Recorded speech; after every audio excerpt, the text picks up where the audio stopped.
Okay, so if you're trying to buy a second-hand computer on Amazon to make this on server, and yeah, let's start it. So this is the type of computer we should be avoided at this one. I'm gonna explain it right now because right now some sales like Windows 11 compatible or something like that are being sold right now on Amazon.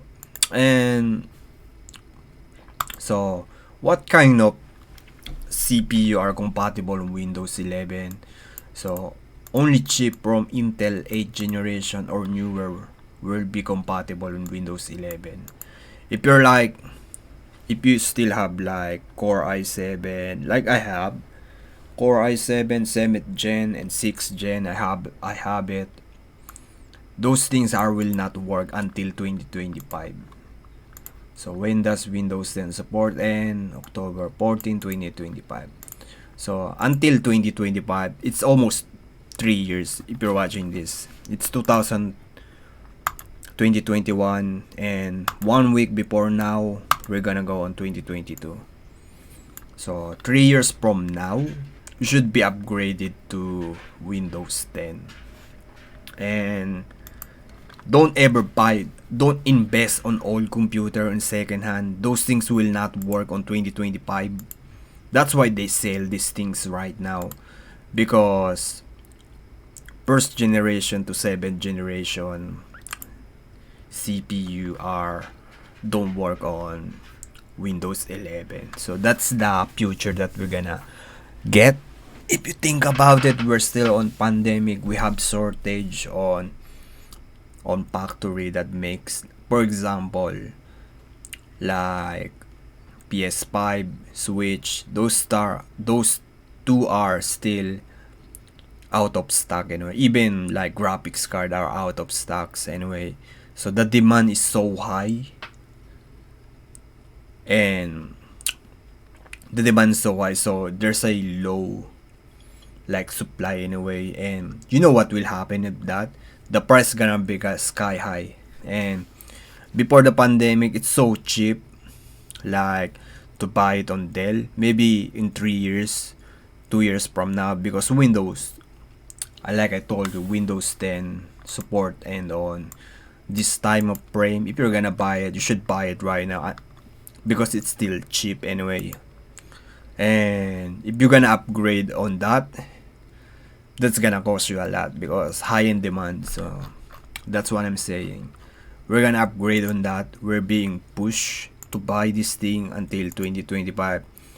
3 years from now, we should be upgraded our main computer to high spec computer. Like we're being like redirect or forced to do that in just 3 years. And some of you like don't want to spend that amount of money or invest in new computer because it's so expensive. But yeah, so we're being forced anyway. 2025, it's like almost, if you're watching this, and old computer are, you cannot like install it up or update it to Windows 11. You can turn those computer to a Linux server anyway. It's still work on that. So those CPU you have like first generation to seventh generation. I have third generation Core i7, fourth generation Core i7, something like that. I use that on my server and my programming. Like if there's an error on that, I need to fix that. So I make those type of thing anyway. That's why I still keep those computer. And yeah, so avoid buying seventh generation below computer right now because you're not gonna use it in 4 years. It's bad investment. Or if you're gonna buy it next year or next year and before 2025, you're not gonna use that anyway. Yeah, so maybe it's gold rush next year. Core i7 7th gen, 6th gen become less like let's say $100 or $150, you can buy that in just 2 years. And yeah, so that's my personal opinion on that. So old computer, you don't need to worry about that. Don't use that anymore because we're gonna upgrade on Windows 11. And yeah, so that's my personal opinion on that.